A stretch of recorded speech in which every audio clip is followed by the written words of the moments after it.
Welcome all of you to my channel Easy IT Education. Hello दोस्तों, आप लोग कैसे हैं? उम्मीद के आप सभी लोग मज़े में होंगे। मेरे तरफ से आप सभी लोगों को सलाम, नमस्ते और सत श्री अकाल।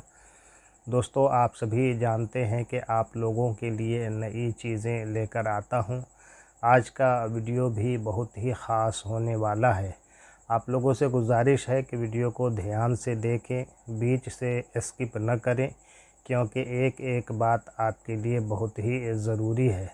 अगर आप इस चैनल पर नए आए हैं तो चैनल को सब्सक्राइब कर दें और बेल बटन को भी दबा दें, ताकि नया वीडियो आते ही सबसे पहले आप तक पहुंच सके। तो अब देर किस बात की, ये रहा हमारा आज का वीडियो का टॉपिक।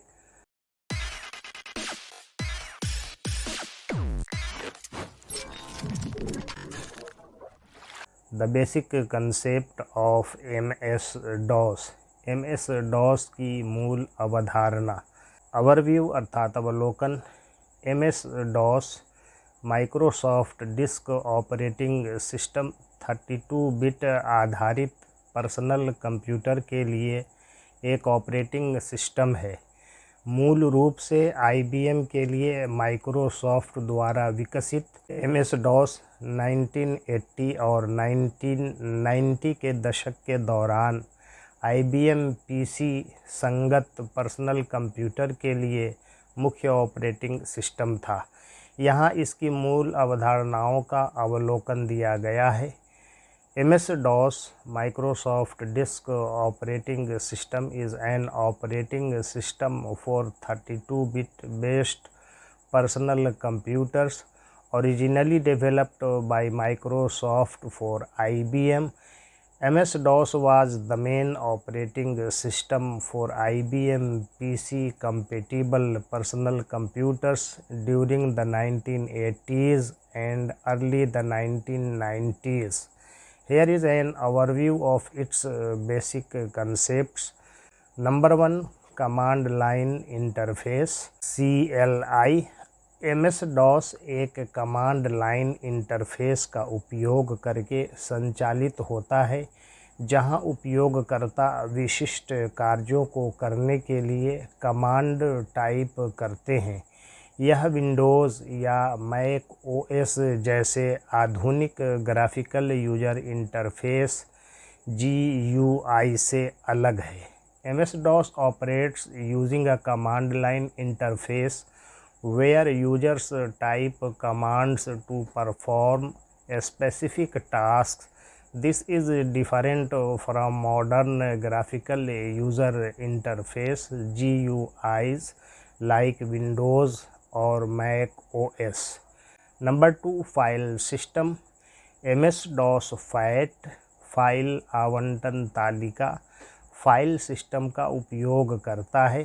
आमतौर पर FAT12 या FAT16 फाइलें और निर्देशिकाएं एक पदानुक्रमित संरचना में व्यवस्थित की जाती हैं। MS-DOS uses the FAT file allocation table file system, typically FAT12 or FAT16. Files and directories are organized in a hierarchical structure. Number 3, boot process boot प्रक्रिया।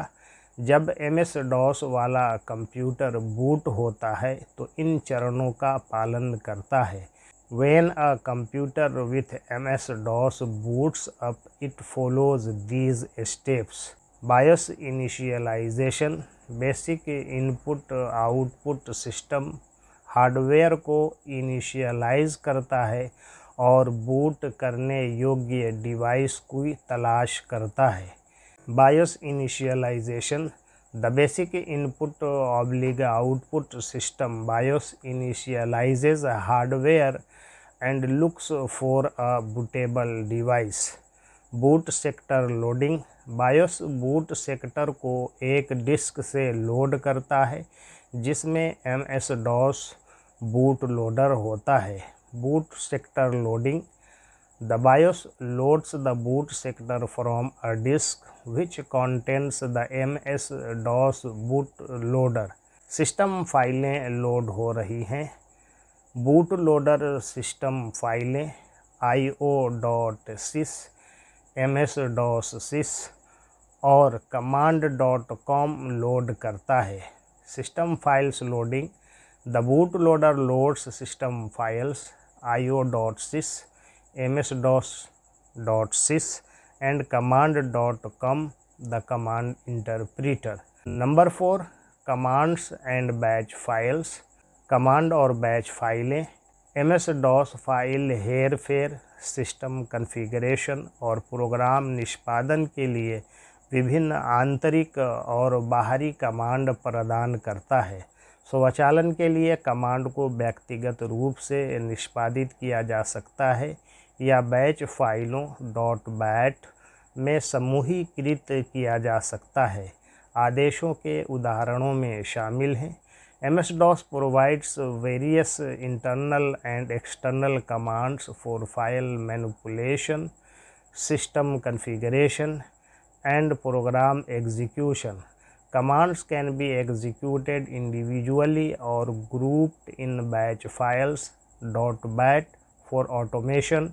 Examples of commands include dir निर्देशिका सामग्री सूचीबद्ध करता है, dir lists directory contents, copy फाइलों को एक स्थान से दूसरे स्थान पर कॉपी करता है, copies files from one location to another, del फाइलें हटाता है, डेल डिलीट फाइल्स, MD नई निर्देशिका बनाने के लिए उपयोग किया जाता है, MD used for make a new directory, CD वर्तमान निर्देशिका को बदलता है, CD changes the current directory, CD 2 times dot वर्तमान निर्देशिका से बाहर निकलने के लिए उपयोग किया जाता है, CD double dot use to exit from current directory, RD space निर्देशिका का नाम वर्तमान निर्देशिका को हटाने के लिए उपयोग किया जाता है, RD space directory name used to remove the current directory. प्रारूप डिस्क को प्रारूपित करता है, फॉर्मेट्स अ डिस्क।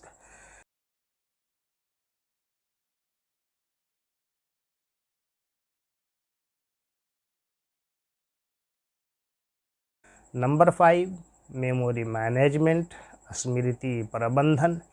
MS-DOS वास्तविक मोड में काम करता है जिससे हार्डवेयर और मेमोरी तक सीधी पहुंच होती है। पारंपरिक मेमोरी पहली 640 KB अनुप्रयोगों के लिए उपलब्ध है, जबकि ऊपरी मेमोरी 640 KB और 1 MB के बीच, जिसमें सिस्टम उपयोग और हार्डवेयर बफर्स के लिए आरक्षित है। MS-DOS के बाद के संस्करण विस्तारित EMS और विस्तारित XMS मेमोरी का भी समर्थन करते हैं। MS-DOS operates in real mode, allowing direct access to hardware and memory. The conventional memory first 640 KB is available for applications, while upper memory between 640 KB and 1 MB is reserved for system use and hardware buffers. Later version of MS-DOS also support expanded EMS and extended XMS directory. Number 6, device driver. MS-DOS में device driver keyboard, चूहों और disk drive जैसे hardware device का प्रबंधन करते हैं। ये driver boot प्रक्रिया के दौरान config.sys फाइल के माध्यम से लोड किए जाते हैं। Device drivers in MS-DOS manage hardware devices such as keyboards, mice and disk drives. These drivers are loaded via the config.sys file during the boot process. Number 7, software compatibility, अनुकूलता। MS-DOS को game उत्पादकता, application और विकास tool सहित software की एक विस्तृत श्रृंखला चलाने के लिए डिज़ाइन किया गया है।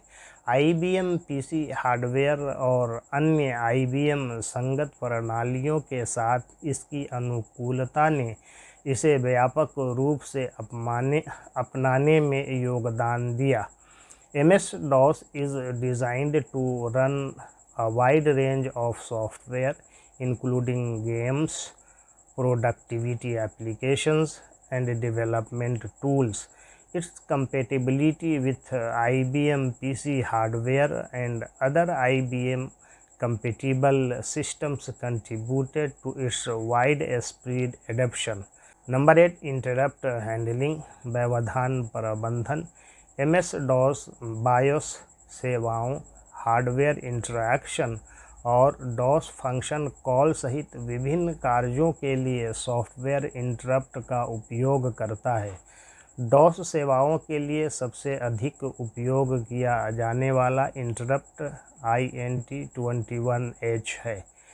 MS-DOS uses software interrupts for various functions including BIOS services, hardware interactions, and DOS function calls.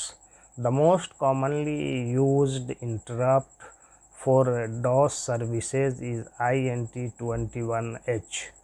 Conclusion अर्थात निष्कर्ष, MS-DOS एक मूलभूत ऑपरेटिंग सिस्टम था जिसने व्यक्तिगत कंप्यूटिंग के विकास में महत्वपूर्ण भूमिका निभाई।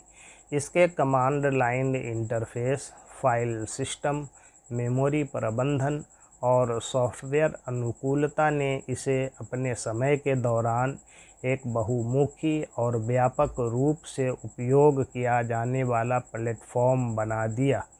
MS-DOS was a foundational operating system that played a significant role in the development of personal computing. Its command line interface, file system, memory management, and software compatibility made it a versatile and widely used platform during its time. आप लोगों से गुजारिश है कि अगर हमारा video ज़रा भी पसंद आए तो चैनल को सब्सक्राइब कर लें और बेल बटन को भी दबा दें ताकि नया वीडियो आते ही सबसे पहले आप तक पहुंच सके। Thanking you all for listening me patiently. Please like, share, comment and subscribe my channel.